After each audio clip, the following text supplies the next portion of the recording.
3 días. Solo 3 días separaban mi vida de la muerte. Y yo no tenía idea. El plan estaba elaborado hasta el más mínimo detalle, escondido en el bolsillo de una chaqueta de traje que yo había planchado esa misma mañana. Hola, mis queridos espectadores. Soy Elizabeth Morrison. Tengo 82 años, y hoy voy a compartir con ustedes la historia que cambió completamente el curso de mi vida. Antes de continuar, me gustaría pedirles que den like a este video y se suscriban al canal. Me ayuda mucho a seguir compartiendo mis historias aquí y díganme en los comentarios desde dónde están viendo hoy. Nací en 1943 en un pequeño pueblo rural de Kentucky. Éramos una familia sencilla, pero nunca nos faltó lo esencial. Mi padre trabajaba en los campos y mi madre se encargaba de nosotros, sus 6 hijos. Yo era la tercera de mayor edad. Desde pequeña aprendí a coser de mi abuela, quien hacía los vestidos más hermosos de la región. Mis manos siempre tuvieron maña con las telas, transformando retazos en piezas que la gente admiraba. Cuando cumplí 18 años en 1961, mis padres decidieron que necesitábamos probar suerte en la gran ciudad. La situación en nuestro pequeño pueblo era difícil, y Chicago parecía el lugar donde los sueños se hacían realidad. Lo recuerdo como si fuera ayer. Llegamos con 2 maletas de cartón llevando todo lo que teníamos. Vivimos en un edificio de apartamentos en el South Side donde compartíamos una habitación pequeña para toda la familia. Conseguí un trabajo en una pequeña fábrica de ropa. Trabajaba de lunes a sábado de 7 de la mañana a 7 de la noche con solo media hora para el almuerzo. El sueldo era pequeño, pero ahorraba cada centavo que podía. Soñaba con tener algún día mi propio negocio, crear mis propias piezas. Por las noches después del trabajo, todavía hacía pequeños arreglos para los vecinos, cobrando muy poco solo para ahorrar un poco más de dinero. Fue en una tarde de domingo en 1962 cuando conocí a Robert. Estaba en el parque con mis hermanitas menores cuando él se acercó a nosotras. Alto, de hombros anchos, con el cabello bien peinado y una sonrisa que parecía iluminar toda su cara. Trabajaba como vendedor en una tienda de telas y tenía el don de la palabra. Hablaba de una manera que hacía sentir especial a cualquiera. Conmigo no fue diferente. Señorita, usted tiene los ojos más expresivos que he visto en mi vida, me dijo durante ese primer encuentro. Sentí que mis mejillas ardían de vergüenza, pero también de alegría. En esos días, una joven respetable no pasaba mucho tiempo hablando con un desconocido, pero algo en Robert me mantuvo allí. Tal vez fue su manera segura o como hablaba de sus planes para el futuro con tanta certeza. Empezamos a vernos todos los domingos, siempre con mis hermanas como chaperonas, como era la costumbre.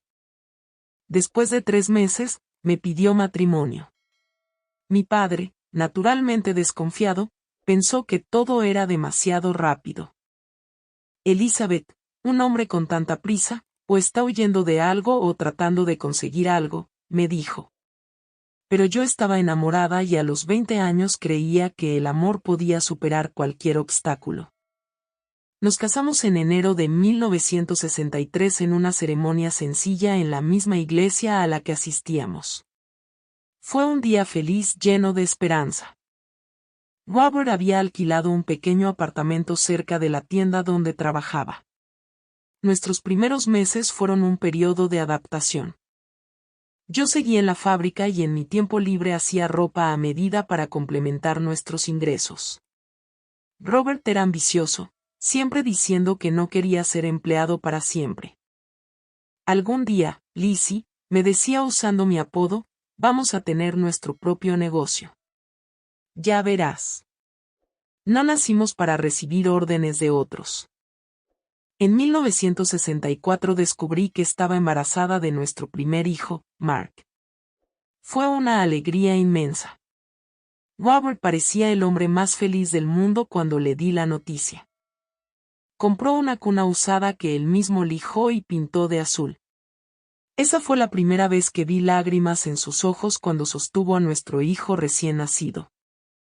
Este niño va a tener todo lo que yo no tuve, prometió, besando la frente de nuestro bebé. Pero la vida con un niño pequeño se volvió más difícil. Mi sueldo ahora apenas cubría los pañales y la leche. Fue entonces cuando Robert tuvo la idea de que empezáramos nuestro propio negocio. Con nuestros ahorros y un pequeño préstamo que conseguimos de un tío suyo, compramos 2 máquinas de coser industriales usadas. Montamos un pequeño taller en la habitación trasera de nuestra casa. Yo cosía durante el día mientras cuidaba a Mark. Robert salía a vender nuestras piezas a las tiendas después de su trabajo. Al principio apenas dormíamos. Era agotador, pero veíamos cada centavo que entraba como un logro. Recuerdo quedarme dormida muchas veces con la cabeza apoyada en la máquina de coser, despertarme sobresaltada, verificar si el bebé seguía dormido en la cuna junto a mí. En 1966, con nuestro pequeño negocio creciendo lentamente pero de forma constante, Robert decidió dejar su trabajo para dedicarse por completo a nuestro taller. Fue un paso arriesgado, pero necesario. Tenía talento para los negocios y conseguía contratos más grandes de lo que yo pensaba posible para nuestro pequeño atelier. Pronto necesitamos contratar a 2 costureras para que me ayudaran. Ese mismo año descubrí que estaba embarazada otra vez. Nuestra hija, Lucy, nació en diciembre. Una niña de mejillas sonrosadas y ojos curiosos como los de su padre. Nuestra familia crecía junto con nuestro negocio. Para 1968 teníamos 6 empleados y nos habíamos mudado a un pequeño almacén propio. New Horizon Textiles, decía el letrero en la entrada, un nombre elegido por Robert. Porque siempre miramos hacia el futuro, explicó. También fue en este año cuando noté los primeros cambios en el comportamiento de Robert. Empezó con cosas pequeñas. Llegar a casa más tarde, llamadas telefónicas que colgaba rápidamente cuando me acercaba, un perfume diferente que a veces olía cuando llegaba. Nada que pudiera señalar con certeza, solo una incomodidad, una intuición que intentaba ignorar. Nuestra rutina siguió su curso. Nos levantábamos temprano, llevábamos a los niños al preescolar, íbamos a la fábrica. Yo me encargaba de la producción mientras Robert trataba con proveedores y clientes. Por las noches regresábamos a casa, cenábamos en familia, acostábamos a los niños. Una vida ordinaria, igual que la de tantas otras parejas construyendo sus sueños en ese Chicago que nunca dejaba de crecer. En 1970 llegó nuestro tercer hijo, Richard, para completar nuestra familia, un bebé tranquilo que apenas lloraba. Robert pareció menos entusiasmado con este embarazo, pero lo atribuía al cansancio y a las preocupaciones por el negocio. Que enfrentaba su primera crisis seria por la falta de algunos materiales importados que usábamos. Fue alrededor de esa época cuando las ausencias de Robert se volvieron más frecuentes. Viajes de negocios que antes duraban 2 días ahora se extendían a una semana. Cuando lo cuestionaba, se irritaba, diciendo, no entiendes la presión que enfrento para mantener a nuestra familia y nuestro negocio. Si no fuera por mí, Lizzie, todavía estaríamos en esa habitación trasera con tu cosiendo hasta el amanecer, decía, como si nuestro éxito fuera exclusivamente obra suya. Y poco a poco empecé a creerlo. Después de todo, era él quien trataba con los bancos, con los grandes clientes, con los números. ¿Qué sabía yo más allá de coser y cuidar a los niños? Para 1975, nuestra fábrica empleaba a 28 personas. Habíamos comprado una casa más grande en un mejor vecindario. Los niños asistían a buenas escuelas. Por fuera éramos la imagen de la familia exitosa.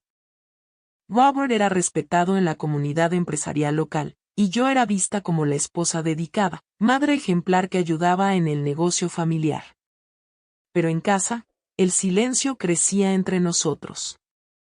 Nos volvimos como 2 extraños compartiendo el mismo espacio. Dormíamos en la misma cama, pero rara vez nos tocábamos. Las conversaciones se limitaban a los niños y a asuntos prácticos. Robert pasaba cada vez más tiempo fuera, y yo me preguntaba en qué había fallado, qué había hecho para perder ese amor que parecía tan fuerte al principio. Una noche de octubre de 1978, Robert me informó que necesitaríamos viajar a otro estado la semana siguiente. Un proveedor importante quería conocernos personalmente antes de cerrar un gran contrato. Será bueno para nosotros, dijo. Unos días lejos de la ciudad, solo nosotros dos, como en los viejos tiempos. Había algo en su tono que me parecía extraño, pero acepté. Tal vez era una oportunidad para reavivar nuestra relación. Los preparativos para el viaje me emocionaron. Dejé a los niños con mi hermana mayor, que adoraba a sus sobrinos. Preparé ropa ligera ya que íbamos a una región más cálida. Robert parecía más atento, preguntándome si estaba emocionada, si necesitaba algo para el viaje. Este comportamiento, después de tanta indiferencia, me hizo sentir esperanzada. En vísperas del viaje, mientras Robert se duchaba, decidí organizar la ropa que él llevaría. Fue entonces cuando encontré en el bolsillo interior de su chaqueta de traje gris la nota que lo cambiaría todo. Un pequeño pedazo de papel cuidadosamente doblado, escrito con una letra delicada que definitivamente no era la mía. Todo está listo para el jueves. El accidente debe ocurrir en la curva de la montaña donde no hay guardarraíles. Asegúrate de que salgas ileso. Te estaré esperando en Atlanta. Como planeamos, con el seguro y la fábrica, finalmente podremos vivir la vida que merecemos. No puedo esperar a empezar nuestra vida juntos sin ella en el camino. Te amo. Leí y releí esas palabras, tratando de entender, o más bien tratando de asimilar lo que estaba claramente frente a mis ojos. Mi esposo y su amante planeaban matarme, y la fecha estaba fijada para solo 3 días después durante nuestro viaje. Con manos temblorosas, volví a colocar la nota exactamente donde estaba. Robert no podía saber que la había descubierto. No, todavía necesitaba pensar, planear, actuar con cautela. Mi vida dependía de ello, y solo tenía 3 días. Esa noche fue la más larga de mi vida. Acostada junto al hombre que planeaba mi muerte, fingí dormir mientras mi mente trabajaba frenéticamente.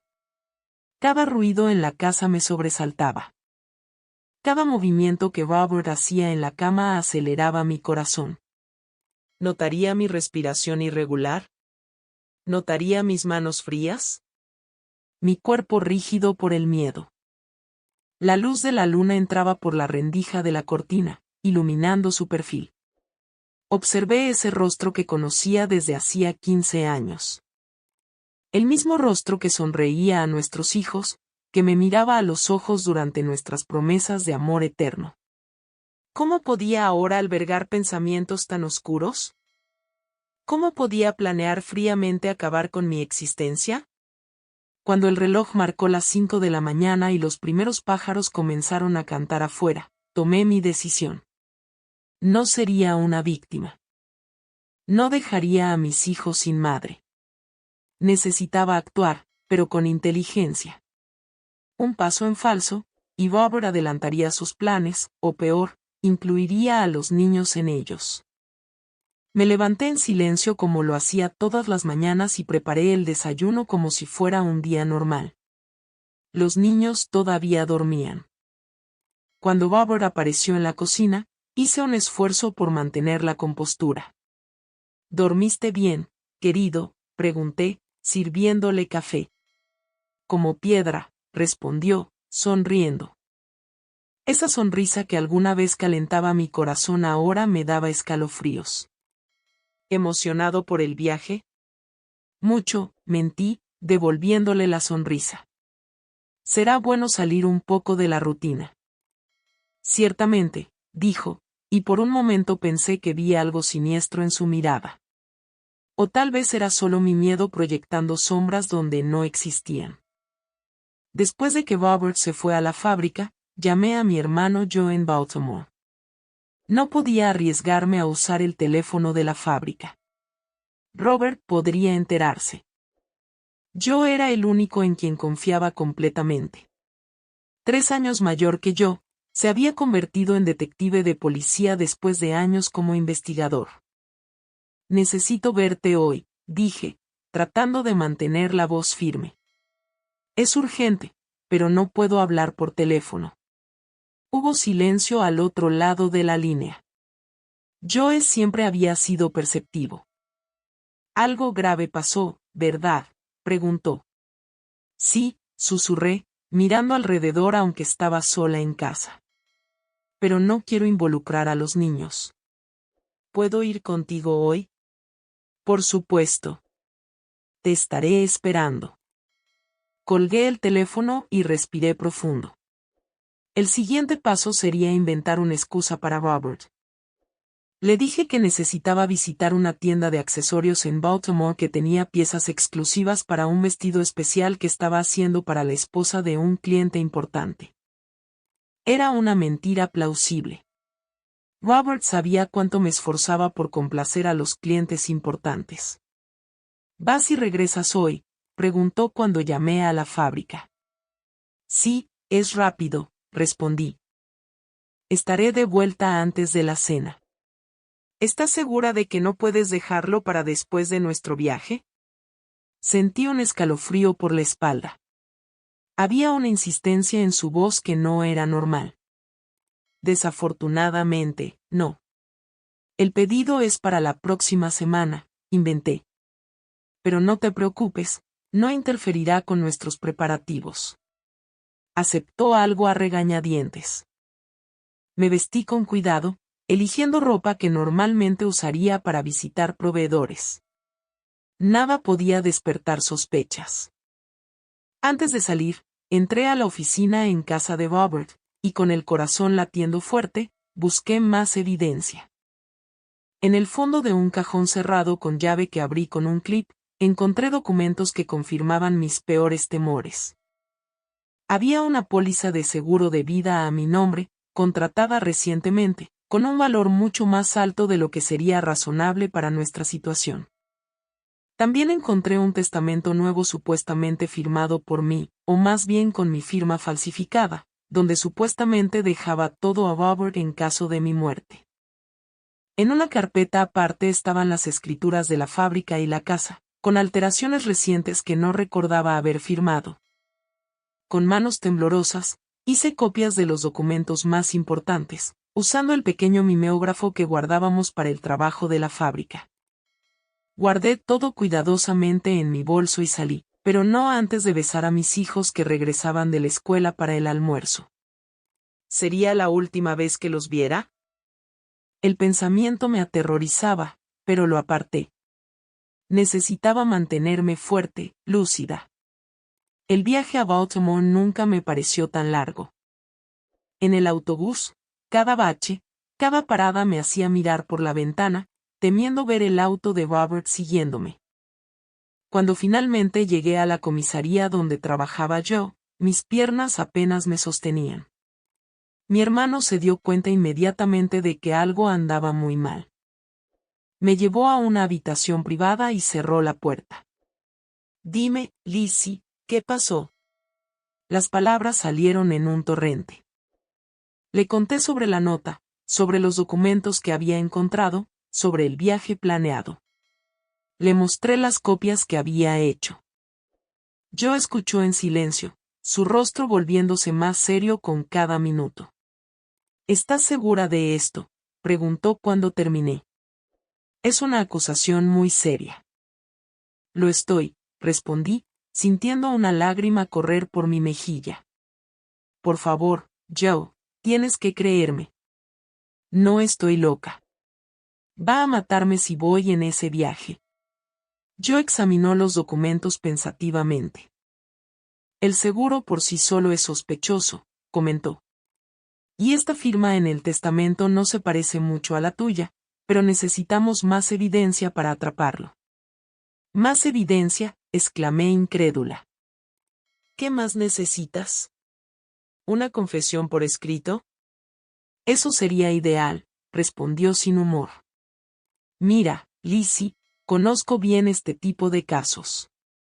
Si actuamos precipitadamente, sin evidencia concreta, podría escapar, y entonces estarías en aún mayor peligro. Me pasé las manos por la cara, desesperada. ¿Y qué sugieres que haga?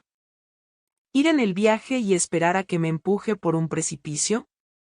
Por supuesto que no, respondió Joe, tomando mis manos. No vas a ir en ese viaje. De ninguna manera. Pero tampoco puedes simplemente desaparecer. Eso lo alertaría. En ese momento, una idea comenzó a formarse en mi mente. Una idea arriesgada, pero que podría funcionar.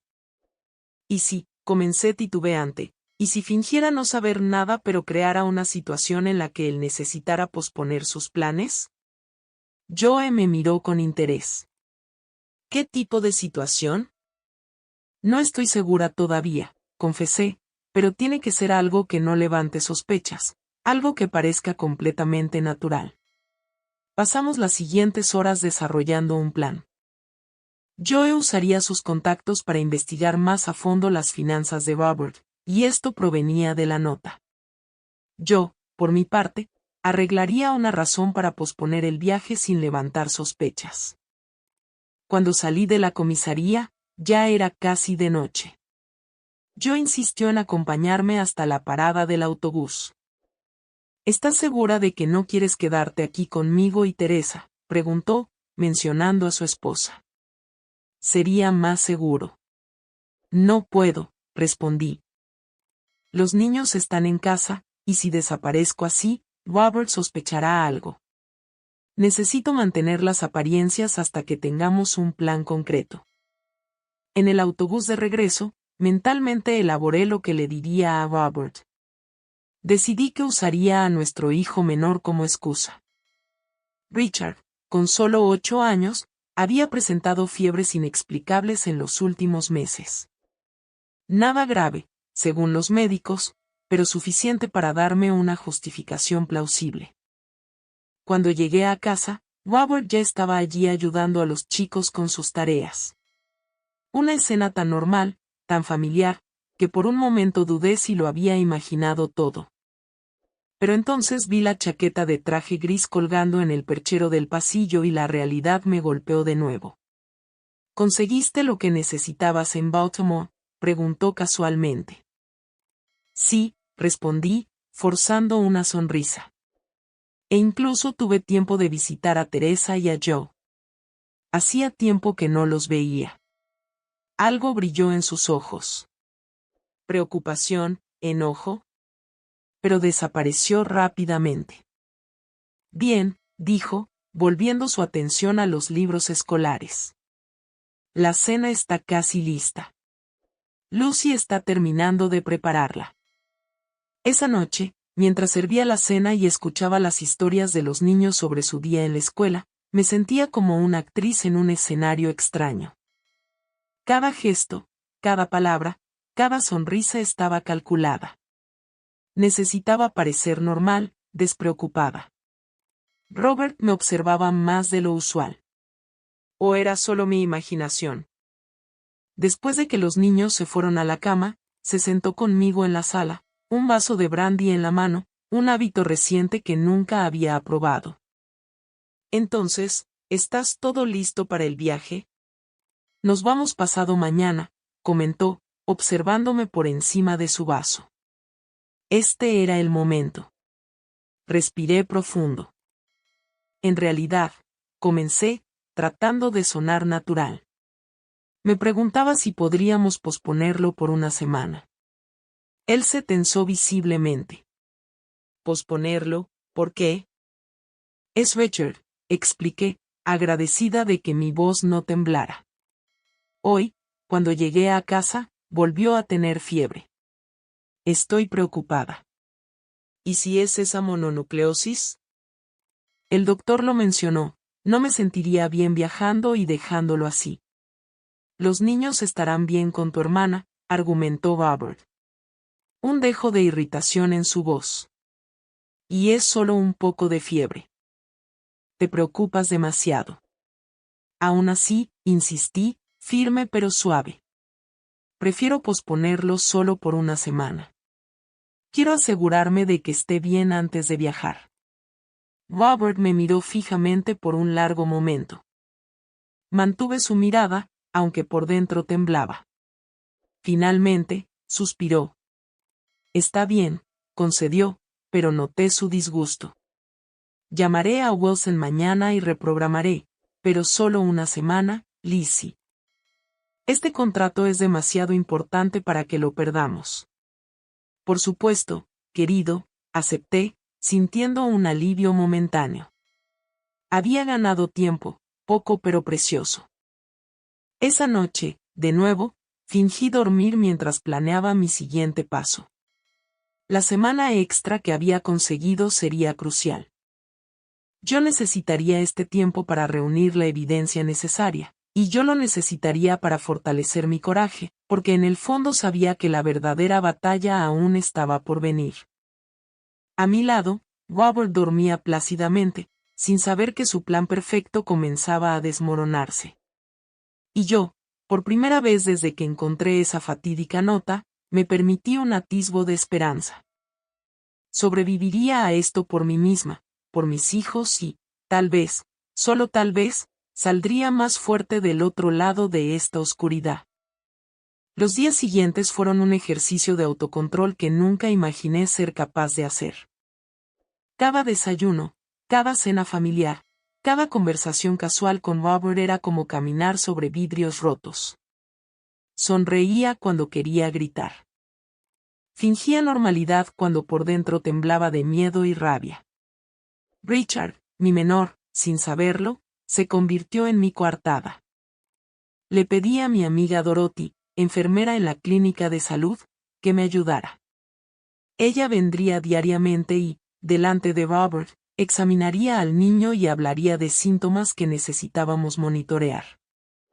Richard, siempre listo, percibió que algo extraño estaba pasando, pero una mirada mía bastaba para que jugara su papel a la perfección. Quejándose de dolores de cabeza inexistentes y fingiendo debilidad cuando su padre estaba cerca. Creo que está mejorando, comenté a Robert el cuarto día mientras lavaba los platos de la cena. Pero el Dr. Jenkins pidió unos días más de observación. Ya sabes cómo estos virus infantiles pueden complicarse de repente. Robert golpeó el puño en la mesa, sobresaltando a los niños. Unos días más, Lizzie. Ya lo pospusimos una vez. Wilson no esperará para siempre. Me giré hacia él, secándome las manos en el delantal, obligándome a parecer calmada mientras mi corazón latía desbocado. Solo 3 días más, querido. ¿Qué son 3 días comparados con la salud de nuestro hijo? Me miró por un largo rato, y vi algo calculador en sus ojos que nunca había notado antes. ¿Cómo pude estar ciega tanto tiempo? ¿Cómo no vi la frialdad que se escondía detrás de ese encanto? Bien, finalmente aceptó, forzando una sonrisa para los niños que observaban la escena confundidos. 3 días, ni uno más. Esa misma noche, después de que todos se durmieran, me levanté sigilosamente de la cama y fui al teléfono de la cocina. Llamé a Joe, hablando en susurros casi inaudibles. ¿Encontraste algo? Sí, respondió, con voz grave. Y no es bonito, Lizzie. Tu esposo ha estado viviendo una doble vida por al menos 2 años. La mujer se llama Rebecca Martin, secretaria en la compañía de envíos que usan. Tienen un apartamento en Atlanta donde se encuentran regularmente durante sus viajes de negocios. Me apoyé contra la pared, sintiendo que mis piernas se debilitaban. Rebecca Martin. Así que ese era el rostro detrás de la R en la nota. Una mujer a la que probablemente había saludado en algún evento de la empresa. Tal vez incluso le había sonreído, sin saber que planeaba mi muerte. Hay más, continuó Joe. Robert retiró prácticamente todos tus ahorros el mes pasado, y la fábrica está ahogada en deudas que te ocultó. Por lo que descubrí, falsificó tu firma en varios préstamos. Dios mío, murmuré, aferrando el teléfono con fuerza. ¿Por qué, Joe? ¿Por qué haría esto? Dinero, Lizzie, siempre se trata de dinero. El seguro a tu nombre tiene un valor muy alto. Con usted fuera del camino, recibiría suficiente para pagar las deudas y aún le sobraría para empezar una nueva vida con ella. Lágrimas silenciosas corrían por mi rostro. No eran lágrimas de dolor por la traición, esas ya las había derramado en secreto en los últimos días. Eran lágrimas de ira, de indignación. ¿Cómo pudo? ¿Cómo pudo convertir nuestros 15 años juntos, a nuestros hijos, nuestros sueños compartidos en nada? ¿Qué hago ahora?, pregunté, secándome la cara con determinación. Ya tengo suficiente evidencia para una denuncia formal, respondió Joe. Pero sería tu palabra contra la suya en el caso del plan de asesinato. Necesitamos algo más concreto. Idealmente, una confesión. ¿Y cómo la conseguiríamos? Hubo una pausa al otro lado de la línea. Tengo un plan, pero es arriesgado. Muy arriesgado. A la mañana siguiente, mientras preparaba el café, accidentalmente dejé caer una taza que se hizo añicos en el piso de la cocina. Robert, sentado en la mesa leyendo el periódico, levantó la vista irritado. Lo siento, dije, agachándome a recoger los pedazos. Estoy tan distraída últimamente. Creo que es la preocupación por Richard y este viaje. Solo gruñó y volvió a su periódico. No se ofreció a ayudarme. Otra señal de los pequeños cambios que habían ocurrido a lo largo de los años, y que yo, en mi ceguera amorosa, había ignorado. Estaba pensando, continué mientras barría los pedazos, que podrías ir adelante a la reunión con Wilson. Te alcanzo tan pronto como Richard esté mejor. No quiero que pierdas esta oportunidad por mi culpa. Robert bajó el periódico y algo brilló en sus ojos. ¿Interés? ¿Alivio? ¿No te importaría? Por supuesto que no, respondí con una sonrisa. Sé lo importante que es este contrato para nosotros. Puedo tomar un autobús y reunirme contigo al día siguiente, o a lo sumo 2 días después. Pareció considerar la idea por un momento y luego asintió. Tiene sentido. Iré adelante mañana.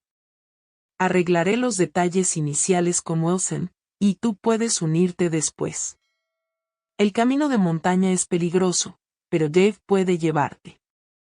Dave era nuestro chofer en la fábrica, un caballero de confianza que había trabajado con nosotros por años. En realidad, dije, tratando de sonar casual, prefiero ir sola. ¿Ya sabes cómo me mareo en los caminos de montaña? No quiero avergonzarme delante de Dave. Robert levantó una ceja pero no insistió. Como quieras, pero avísame cuando salgas para que pueda encontrarte en la estación de autobuses. Por supuesto, acepté, sintiendo que mi corazón latía acelerado. El plan estaba en marcha. Esa tarde, mientras Robert estaba en la fábrica, finalicé los preparativos con Joe. Mi hermano vendría con 2 investigadores de confianza al día siguiente antes de que Robert se fuera. El plan era simple y terriblemente arriesgado.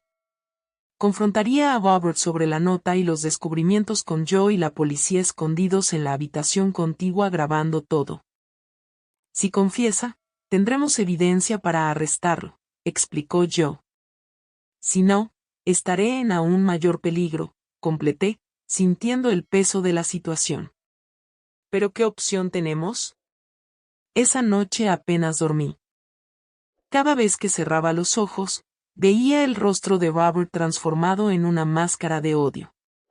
Sus manos extendidas hacia mí, no con cariño, sino con intención asesina. ¿Cómo pudo un hombre que amé tanto transformarse en esto?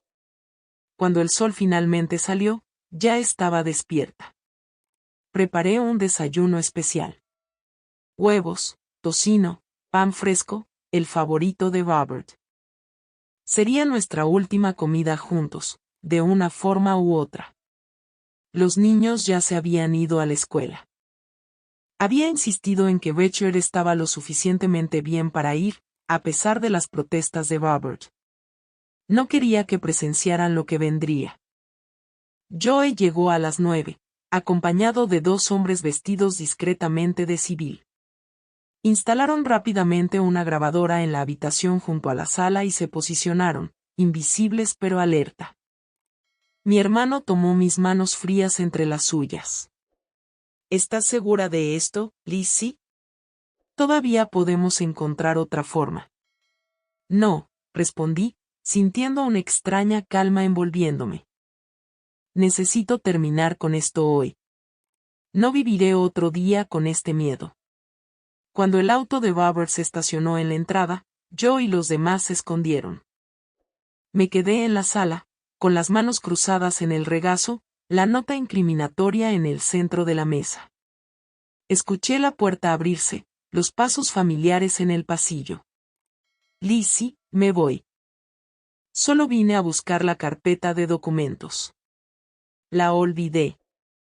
Entró a la sala y se detuvo abruptamente al verme sentada seria esperándolo. ¿Qué pasa? ¿Le pasó algo a Richard? Siéntate, Robert, dije con una voz que no reconocí como mía, firme, sin temblar.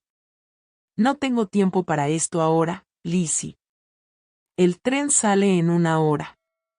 Siéntate, repetí, esta vez con más fuerza. ¿O debería llamarte por otro nombre? ¿Quizá asesino? Su rostro palideció visiblemente. Por un instante pensé que lo negaría, que me gritaría, que se iría dando un portazo, pero luego se sentó lentamente en el sillón frente a mí. ¿De qué estás hablando, Lizzie? ¿Te volviste loca? Sin decir una palabra, empujé la nota hacia él.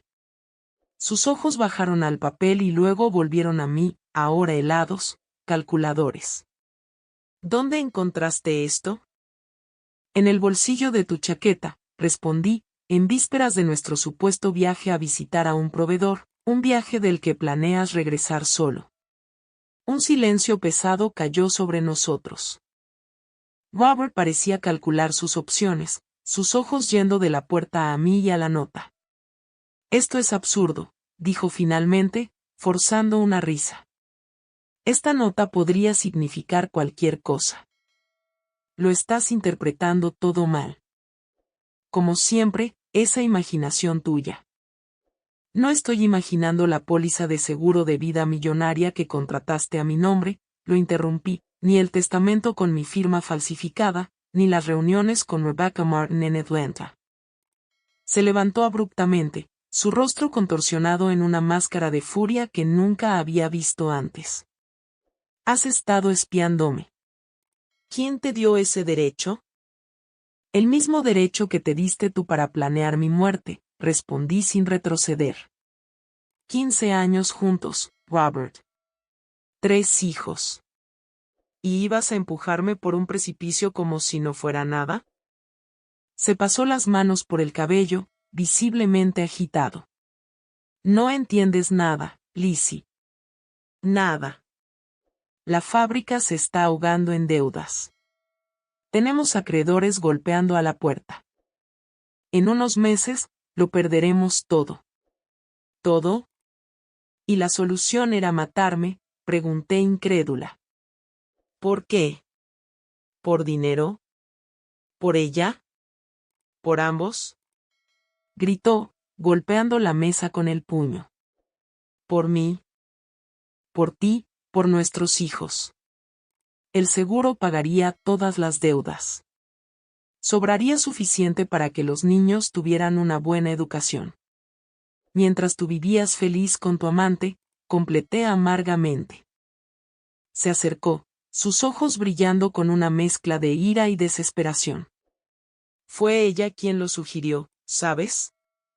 Rebecca dijo que sería rápido, sin dolor, Un accidente en el camino de montaña. Nadie sospecharía, y todos saldríamos ganando. Todos excepto yo, respondí, sintiendo una extraña calma envolviéndome. Yo estaría muerta, Robert. Pero sería por un bien mayor, insistió, como si eso justificara todo. ¿No lo ves? Yo también me estaba sacrificando. Viviría con la culpa el resto de mi vida. Lo miré, realmente lo miré, y vi a un extraño, a un hombre que ya no reconocía, un hombre capaz de racionalizar el asesinato de su propia esposa como un sacrificio necesario. ¿Cuándo te convertiste en este monstruo? Se acercó más, y yo instintivamente retrocedí. No soy un monstruo, dijo suavemente. Soy un hombre acorralado haciendo lo necesario por su familia. No, respondí, poniéndome de pie. Un hombre de verdad enfrentaría sus problemas con honestidad. Le contaría a su esposa sobre las deudas. Buscarían soluciones juntos. No planearía matarla. Algo cambió en sus ojos. Entonces la máscara de racionalización cayó, revelando una furia fría y calculadora. ¿Y qué vas a hacer ahora, Lizzie? ¿Denunciarme a la policía? ¿Destruir nuestra familia? Nuestros hijos crecerán sabiendo que su padre está en la cárcel. ¿Es eso lo que quieres? Quiero justicia, respondí simplemente. Soltó una risa sin humor. ¿Justicia?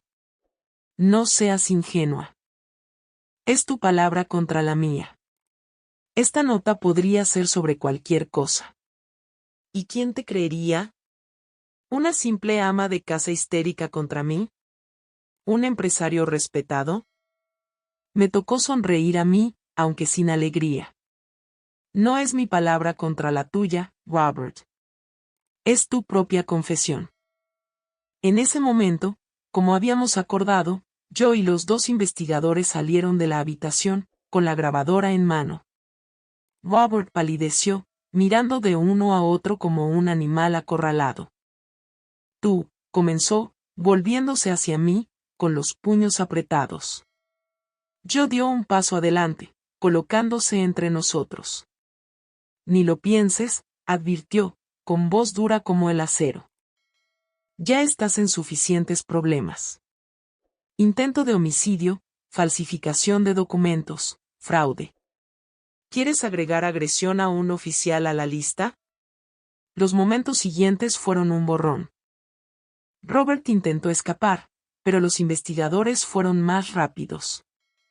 Hubo gritos, amenazas, promesas de venganza.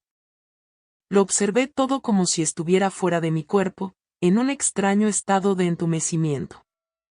Cuando finalmente se lo llevaron, esposado y todavía gritando que me arrepentiría, caí sentada en el sofá, temblando incontrolablemente.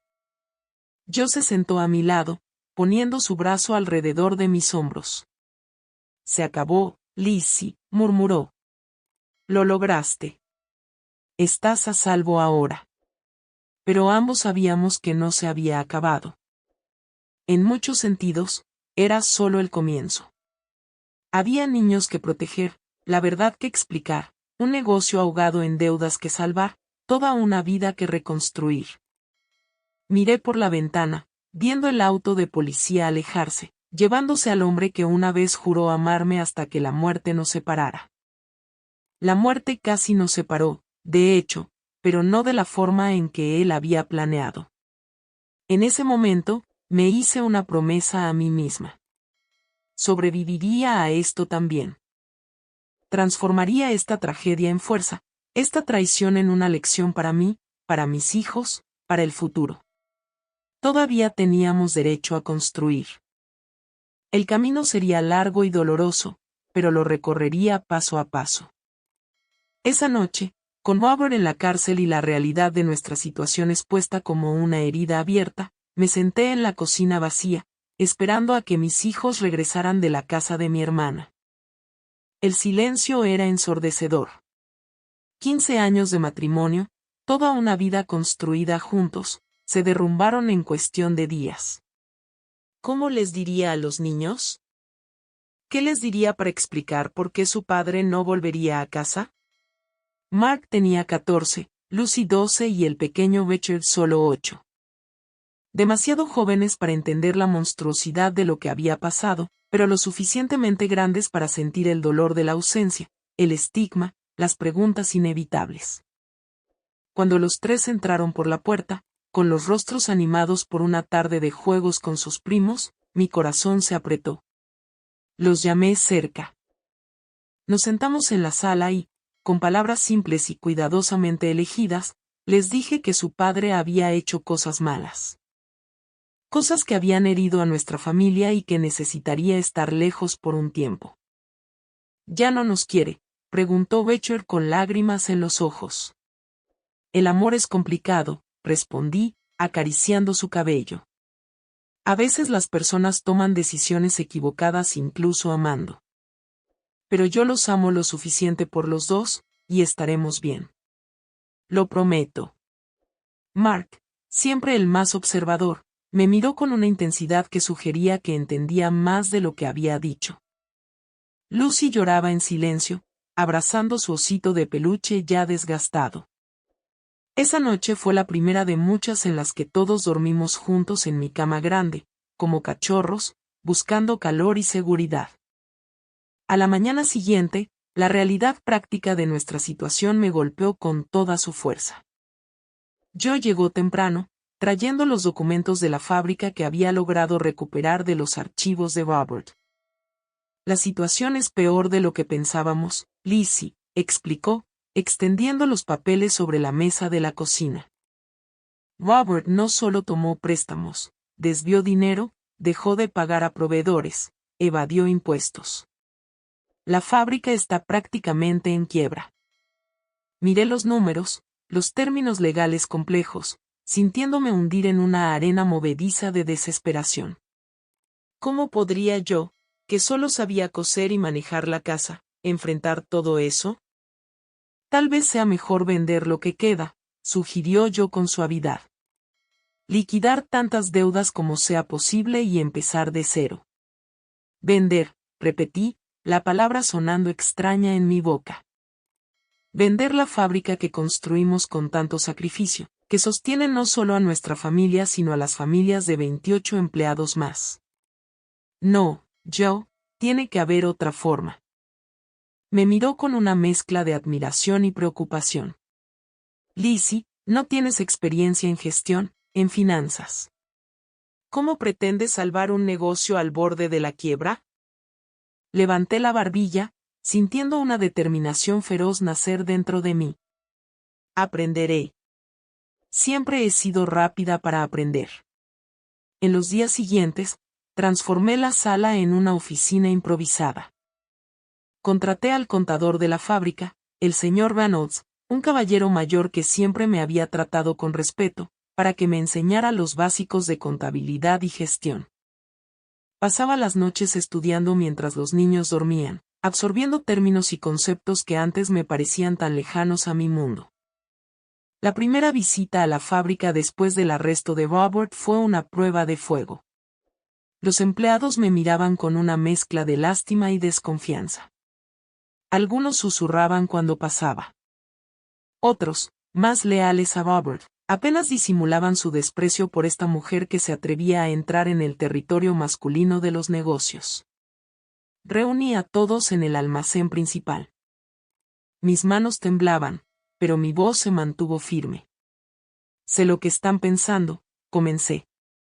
¿Qué puede hacer esta mujer que solo sabe coser y criar niños para salvar nuestros empleos? Tal vez tengan razón en dudar. No tengo la experiencia de Robert ni sus contactos, pero tengo algo que él perdió en el camino. Integridad y la determinación de una mujer que no tiene nada que perder. Expliqué brevemente la situación de la empresa sin entrar en los detalles sórdidos de la traición de Robert. Hablé de las deudas, de los desafíos que enfrentaríamos, y luego propuse un plan. Tendremos que hacer sacrificios por unos meses. Podríamos tener que trabajar más por menos. Podríamos necesitar reducir la producción, enfocarnos solo en las líneas más rentables. No será fácil. Algunos de ustedes podrían preferir buscar trabajos más seguros, y lo entenderé. Pero para los que se queden, prometo que si logramos superar esta crisis, todos serán justamente recompensados. Al final de la reunión, 3 empleados renunciaron.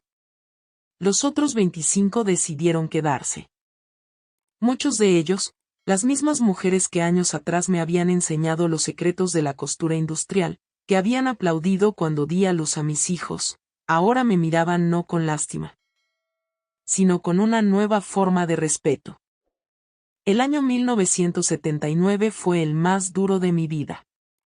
Me despertaba a las 5 de la mañana para preparar el desayuno de mis hijos, arreglarlos para la escuela.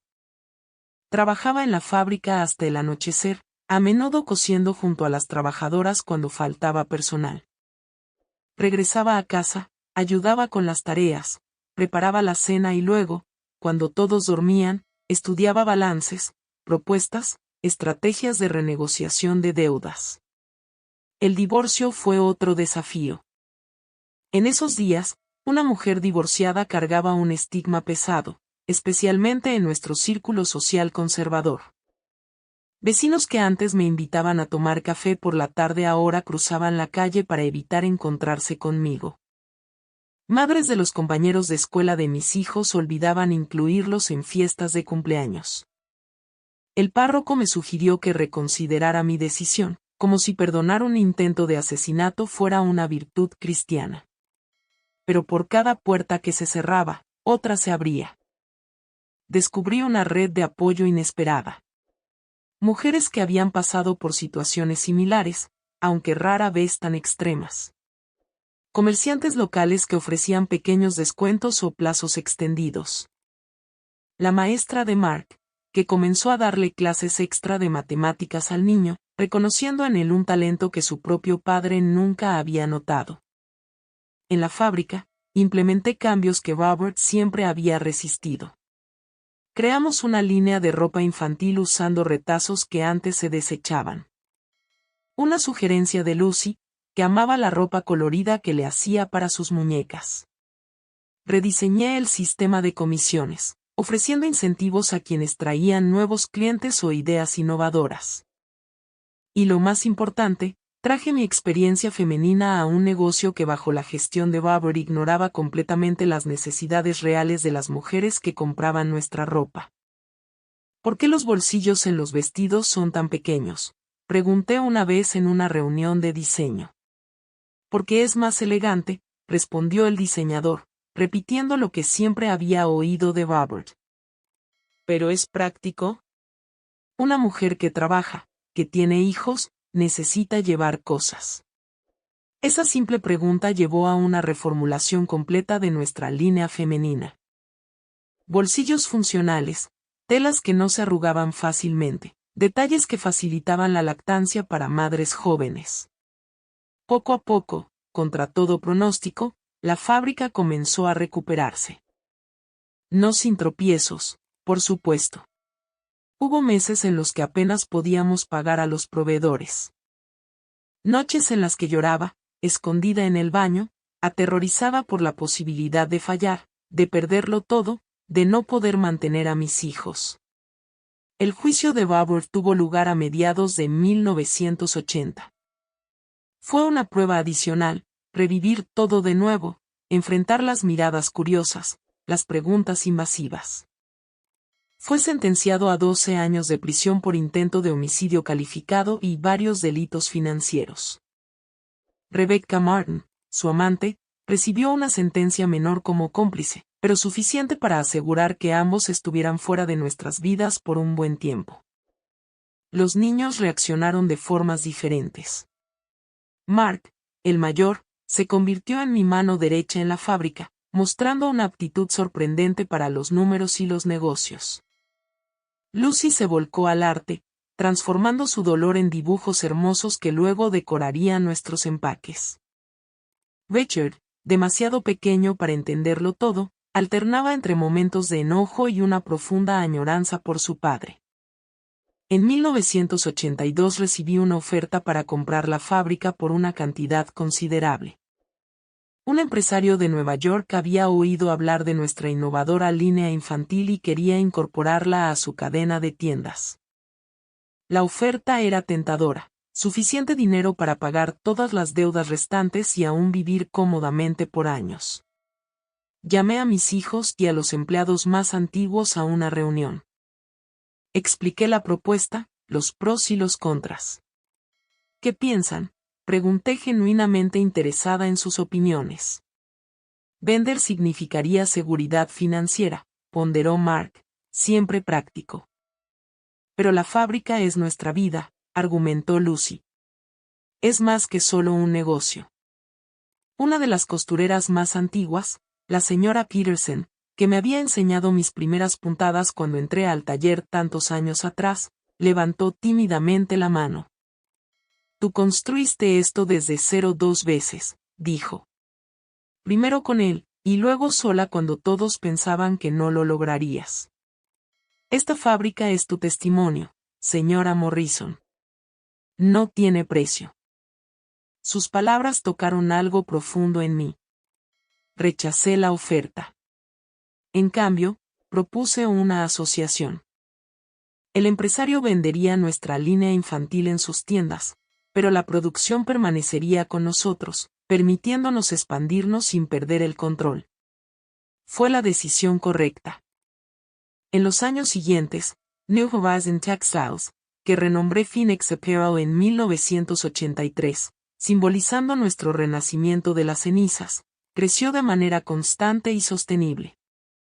De 28 empleados pasamos a 52, luego a 87. Abrimos una sucursal en Milwaukee, luego otra en Indianápolis. En 1985 fui invitada a dar una charla en la Cámara de Comercio sobre emprendimiento femenino. Yo, que apenas había terminado la secundaria, hablando ante empresarios y ejecutivos con diplomas universitarios. Temblé tanto la noche anterior que Lucy bromeó que crearía un terremoto. Pero cuando subí al escenario, mirando a esa audiencia mayoritariamente masculina, algo increíble sucedió. Las palabras fluyeron naturalmente, sin miedo. No estoy aquí porque sea especial, comencé. Estoy aquí porque soy ordinaria. Una mujer ordinaria que, como tantas otras, fue obligada por las circunstancias a descubrir una fuerza que no sabía que poseía. El verdadero emprendimiento no nace necesariamente de la ambición, sino a menudo de la necesidad, de la negativa a ser víctima de las circunstancias. Esa charla abrió puertas que nunca había imaginado. Otras mujeres comenzaron a buscarme para pedir orientación, para compartir sus propias historias de superación. Formamos un grupo informal de apoyo que años después se convertiría en la Asociación de Mujeres Emprendedoras, una entidad que hoy ayuda a cientos de mujeres a iniciar sus propios negocios. En 1988, Robert fue liberado tras cumplir 8 años de su sentencia con reducción por buena conducta. Supe por conocidos mutuos que dejó Chicago y se mudó a Nebraska. Nunca lo volví a ver. Los niños, ya adolescentes y jóvenes adultos, eligieron no retomar el contacto. Fueron sus decisiones, que respeté, aunque siempre dejé la puerta abierta por si cambiaban de opinión. El tiempo pasó. Los niños crecieron. Mark se graduó en Administración de Empresas y gradualmente asumió la gestión financiera de la compañía. Lucy estudió diseño y revolucionó nuestras colecciones con su talento innato. Richard, el menor, que presenció tan poco del matrimonio de sus padres, se convirtió en abogado especializado en derechos de las mujeres. Su forma de transformar el trauma familiar en algo positivo para otros. En 1990, a los 47 años, cuando ya había aceptado que mi vida amorosa había terminado, conocí a Edward, un profesor universitario viudo, durante una feria de negocios. No fue amor a primera vista. Ambos llevábamos demasiadas cicatrices para un romanticismo tan juvenil. Fue algo más profundo, un reconocimiento mutuo, Una comprensión silenciosa de que ambos habíamos pasado por el fuego y habíamos sobrevivido. Nuestra relación avanzó lentamente, con la cautela de quienes conocen el precio de la confianza rota.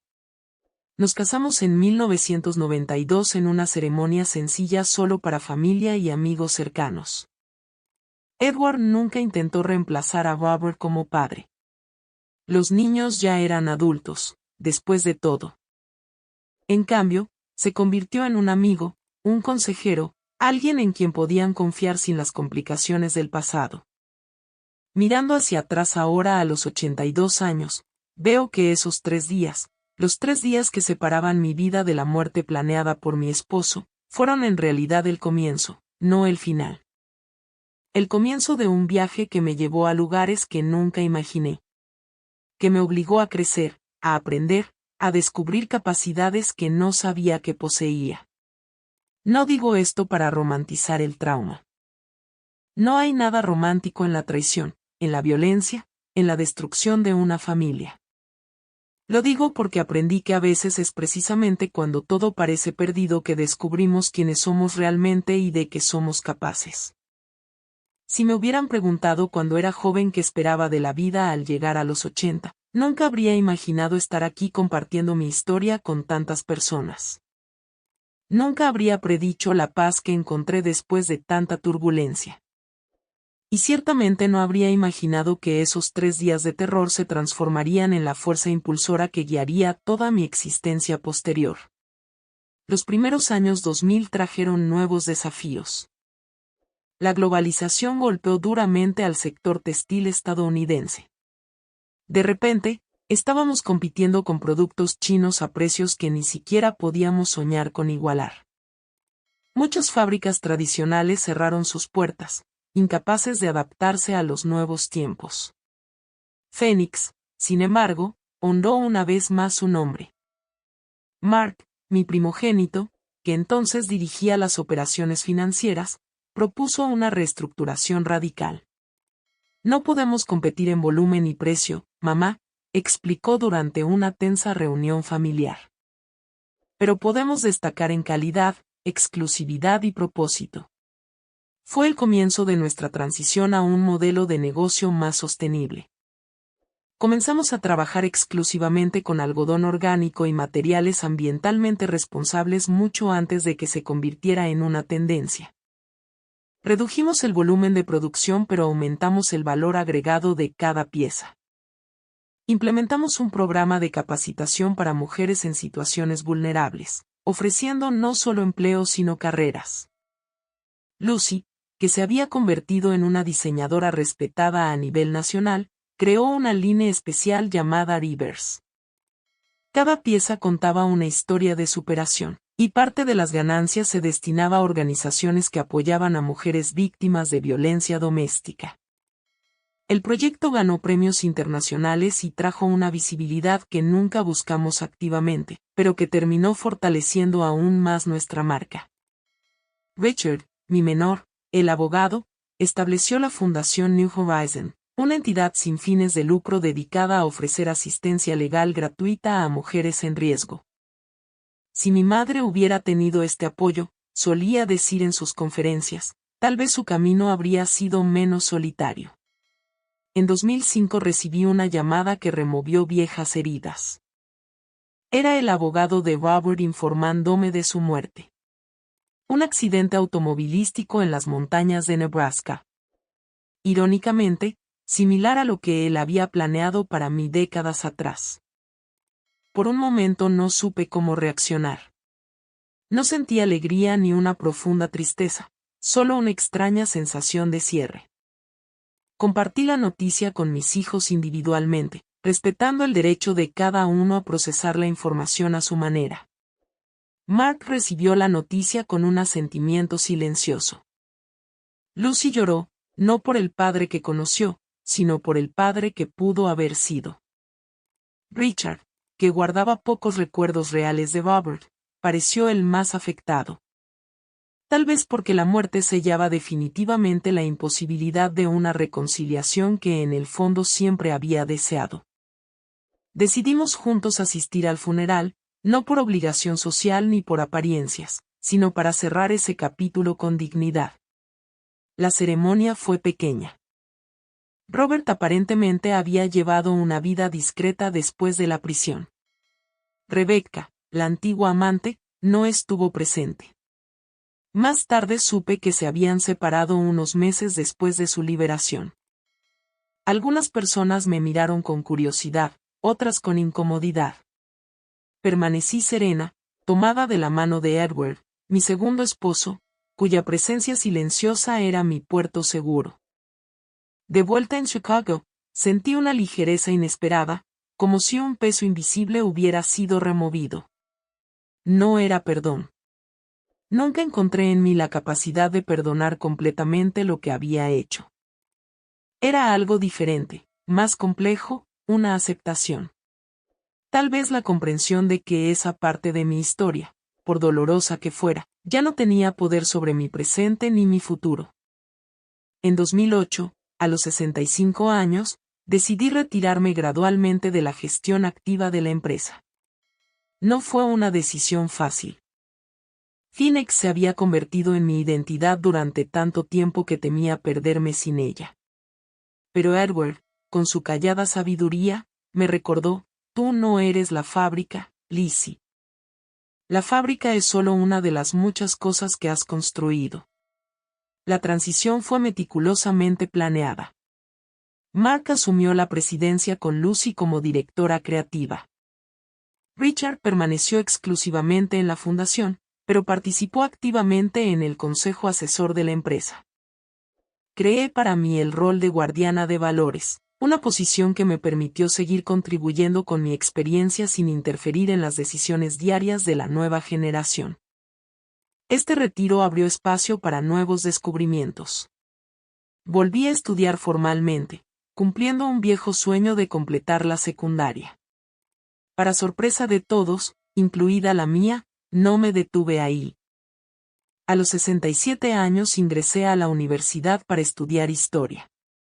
Elegí estudiar específicamente el rol de las mujeres en el desarrollo industrial de América. Mis compañeros, en su mayoría jóvenes con menos de un tercio de mi edad, al principio me miraban como una curiosidad, una anciana excéntrica. Gradualmente me convertí en una especie de mentora informal para muchos de ellos, especialmente para las chicas que luchaban por equilibrar estudios y trabajo. Edward, siempre mi mayor apoyo, bromeaba diciendo que se había casado con una estudiante universitaria.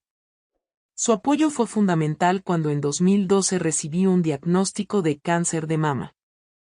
Enfrenté la enfermedad como enfrenté todos los demás desafíos en la vida. Un día a la vez, rodeada de mi familia, negándome a ser definida por el miedo. La quimioterapia fue brutal. Perdí el cabello, la energía, a menudo incluso la esperanza. Hubo días en los que el simple acto de levantarme de la cama parecía una montaña imposible de escalar. En una de esas mañanas particularmente difíciles, Lucy apareció con una caja misteriosa. «Ábrela, mamá», insistió con esa sonrisa que siempre había iluminado sus ojos desde que era pequeña. Dentro de la caja había un álbum cuidadosamente armado. Cada página contenía fotos y mensajes de mujeres, docenas de ellas. Mujeres que habían trabajado en la fábrica, que habían sido ayudadas por la fundación, que habían escuchado mis charlas, leído entrevistas o simplemente conocido mi historia a través de otras personas. Cada una compartía cómo mi ejemplo había impactado su vida, inspirándola a buscar independencia, a no aceptar relaciones abusivas, a creer en su propio potencial. «Mira, mamá», dijo Lucy, secando mis lágrimas. «Este es tu verdadero legado. No la fábrica, no los premios, estas vidas que has tocado, estas mujeres que encontraron fuerza en tu ejemplo». Ese álbum se convirtió en mi talismán durante el tratamiento. En los días malos, lo hojeaba, recordando que mi historia servía a un propósito mayor que yo misma. En 2013 fui declarada en remisión. La experiencia con el cáncer, aunque aterradora, trajo una nueva dimensión a mi comprensión de la vulnerabilidad y la fuerza. Cómo pueden coexistir en el mismo espacio, en la misma persona. En 2015, para celebrar mi cumpleaños 72 y la remisión del cáncer, mis hijos organizaron una sorpresa, la publicación de mis memorias. Había escrito diarios esporádicamente a lo largo de los años, principalmente en los periodos más difíciles, como una forma de organizar mis pensamientos. Nunca imaginé que esas reflexiones privadas pudieran interesar a otras personas. El libro titulado 3 días, un viaje de supervivencia y renacimiento se convirtió en un éxito editorial inesperado. Fui invitada a programas de televisión, entrevistas de radio, eventos literarios. A los 72 años me encontré en un nuevo capítulo compartiendo mi historia, ya no solo en círculos pequeños, sino con una audiencia nacional. Al principio me sentí incómoda con la exposición. Había partes de mi historia que aún dolían al ser tocadas, recuerdos que prefería mantener privados. Pero luego comenzaron a llegar las cartas, cientos de ellas de mujeres de todas las edades y estratos sociales, contando cómo mi historia les había dado coraje para dejar relaciones abusivas, para denunciar violencia, para empezar de nuevo después de traiciones devastadoras de hijos e hijas que habían crecido en hogares violentos y encontraron en mi camino una ruta para su propia sanación. Una de esas cartas en particular cambió mi perspectiva sobre la exposición pública. Era de una mujer de 23 años, la misma edad que yo tenía cuando conocí a Robert. Escribió que estaba a punto de casarse con un hombre que mostraba las mismas señales de alerta que yo había aprendido a reconocer demasiado tarde en mi vida. Control excesivo, aislamiento gradual de amigos y familia, constante menosprecio de sus capacidades. Tu historia me salvó antes de que siquiera necesitara ser salvada, escribió. Terminé el compromiso. Es difícil y doloroso ahora, pero sé que tomé la decisión correcta. Fue entonces cuando entendí plenamente el poder del testimonio. Al compartir mis heridas, estaba ayudando a otras mujeres a evitar heridas similares. La vergüenza que una vez sentí, ese sentimiento de haber sido tonta, de haber sido tan completamente engañada, se transformó en propósito. Los últimos años han traído otras alegrías y desafíos. Edward falleció en 2020 tras una breve pero intensa batalla contra el cáncer de páncreas. Su partida dejó un vacío inmenso pero también una profunda gratitud por los 30 años que compartimos. Fue él quien me enseñó que el amor verdadero no disminuye, no controla, no amenaza, solo fortalece y libera. Hoy a los 82 años soy abuela de 7 nietos y bisabuela de 2 pequeños que me llenan de esperanza por el futuro. Fénix Seperel sigue prosperando ahora bajo el liderazgo de la tercera generación. Mi nieta Claire, hija de Mark, recientemente asumió la dirección de innovación y sostenibilidad. La Fundación New Horizons ha expandido sus operaciones a 5 estados, ofreciendo no solo asistencia legal, sino también refugios temporales y programas de capacitación profesional para mujeres en situaciones vulnerables. Cuando miro hacia atrás a esos terribles 3 días en los que descubrí el plan de asesinato y tuve que encontrar en mí el coraje para enfrentar la verdad sobre mi matrimonio, sobre el hombre que elegí como padre de mis hijos, me doy cuenta de que fueron días de muerte. Sí, pero no la muerte física que Robert había planeado. Fue la muerte de una versión de mí, la mujer sumisa que aceptaba ser menospreciada, que dudaba de su capacidad, que creía necesitar a un hombre para definir su valor. De esa muerte nació la mujer de la que estoy orgullosa de haberme convertido. No una víctima, sino una sobreviviente. No solo una sobreviviente, sino una constructora. Una mujer que transformó su dolor en propósito, su miedo en determinación, su historia personal en un faro para otras que aún navegan mares tormentosos. Si hay un mensaje que me gustaría dejarles a ustedes que me están viendo hoy, es este. No hay finales felices perfectos. Hay comienzos valientes nuevos. Hay cicatrices que se transforman en medallas de honor. Hay una fuerza dentro de cada uno de nosotros que solo descubrimos cuando todas las demás opciones se agotan. Y sobre todo, siempre, siempre existe la posibilidad de transformar la mayor traición en tu mayor renacimiento. Solo necesitas dar el primer paso, como yo lo hice en aquel lejano día en que descubrí que solo quedaban 3 días hasta mi muerte planeada. Y decidí que en cambio serían los primeros 3 días del resto de mi vida. Gracias por escucharme. Gracias por compartir un poco de mi camino. Y recuerden, su historia aún no ha terminado. El próximo capítulo está en sus manos. Oh, y si esta historia tocó su corazón de alguna manera, por favor no olviden dejar su like en este video y suscribirse al canal Grandma Diary. Cada like, cada suscripción me ayuda a seguir compartiendo estas historias de vida y superación con más personas. Díganme en los comentarios desde dónde están viendo y si alguna parte de mi historia resonó con su propia experiencia. Hasta el próximo video, mis queridos.